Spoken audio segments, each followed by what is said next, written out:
रासोपाको महाधिवेशनमा गगनले उठाएका चियानको भित्री कथा। नेपाली कांग्रेसले 2007 सालमा सशस्त्र संघर्ष थालेको दिन कार्तिक 26 गतेको दिन पारेर विक्रम सम्वत 2018 कार्तिक 26 गतेबाट सशस्त्र संघर्ष थाल्ने निर्णय गरेको थियो। सशस्त्र विद्रोहको तयारीका लागि कांग्रेसले भारतको नरकटियागञ्जमा क्याम्प खडा गरेको थियो। यो क्याम्पबाट चितवन सहित तनहु, धादिङ, नुवाकोट, लमजुङ लगायतका जिल्लामा सशस्त्र कारबाही गर्ने योजना कांग्रेसले बनाएको थियो। यो क्याम्पको नेतृत्व बखान सिंह गुरुङले गरेका थिए।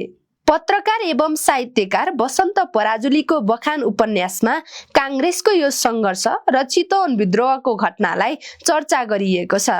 सो उपन्यासका अनुसार चितवन विद्रोहका लागि नरकटियागञ्जबाट 4 समूह परिचालन गरिएको थियो। माघ 10 गते महेश्वर लाल श्रेष्ठको नेतृत्वमा पहिलो समूह चितवन भित्रिएको उल्लेख छ।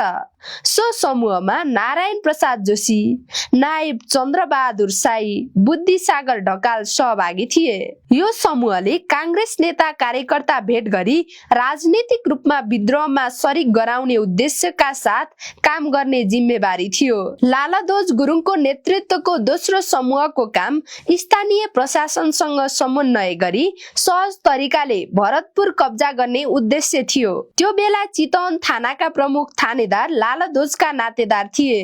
चितवन थानाका प्रमुख भरत गुरुङ विक्रम सम्वत 2007 को संघर्षका मुक्ति सेना रक्षा दल हुँदै समायोजनबाट नेपाल प्रहरीमा सेवारत थिए। लालध्वजको समूह माघ 16 गते रामनगर, ठोरीमाडी, बसन्तपुर हुँदै भरतपुर प्रवेश गरेको थियो।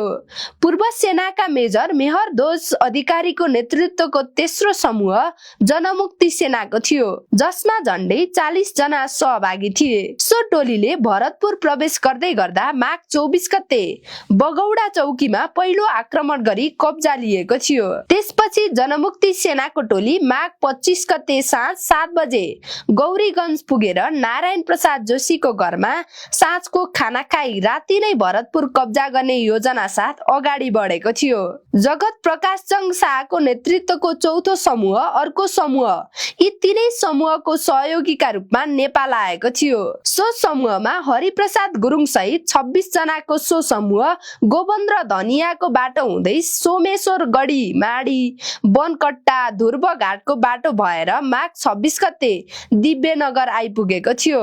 यो समूहले ध्रुवघाटको प्रहरी थाना कब्जा गरी हरिप्रसाद गुरुङको घरमा खाना खाएर केही समय आराम गरी भरतपुर पुगेको थियो।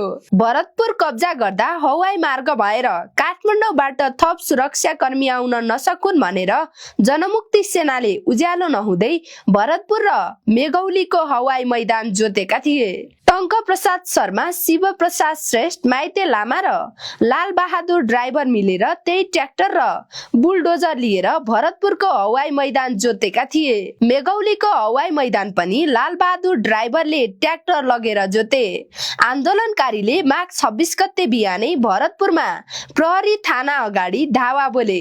सहजै सुरक्षा कर्मीले आत्मसमर्पण गरेपछि भरतपुर जनमुक्ति सेनाको नियन्त्रणमा आएको इतिहासमा उल्लेख गरिएको छ। भरतपुर कब्जाको खुसियाली चलिरहँदा सेनाले भरतपुरलाई घेरा हालिसकेको थियो। कांग्रेसका सशस्त्र लडाकुले भरतपुर नियन्त्रणमा लिएको 48 घण्टा नपुग्दै काठमाडौँबाट पुगेको सेनाले भरतपुर पुनः आफ्नो नियन्त्रणमा लिइसकेको थियो।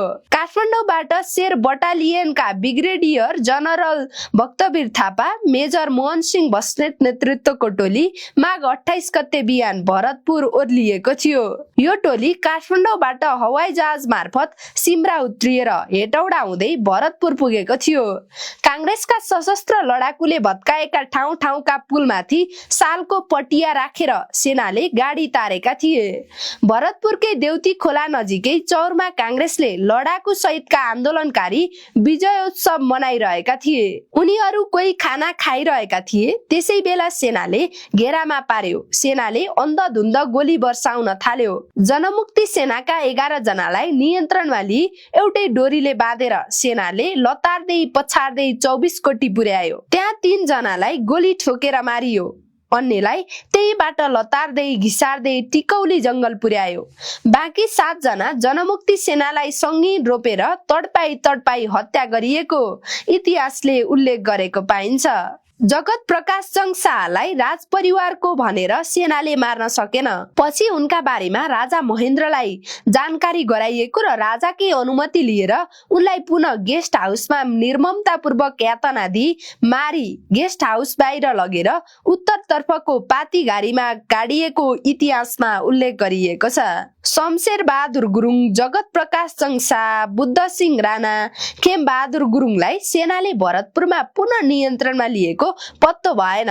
उनीहरू 4 तारे झण्डा फहराउँदै सेतो गाडीमा गेस्ट हाउस पुगेका थिए। भरतपुर काण्डमा हरिप्रसाद गुरुङ, बुद्धि सिंह राणा, खेम बहादुर गुरुङ, शमशेर बहादुर गुरुङ, ट्राफिक तामाङ, जगत प्रकाश जंग शाह, पञ्चे गुरुङ, हस्त बहादुर गुरुङ लगायतका मारिएका थिए। सो घटनामा 85 जना मारिएको उल्लेख गरिएको छ।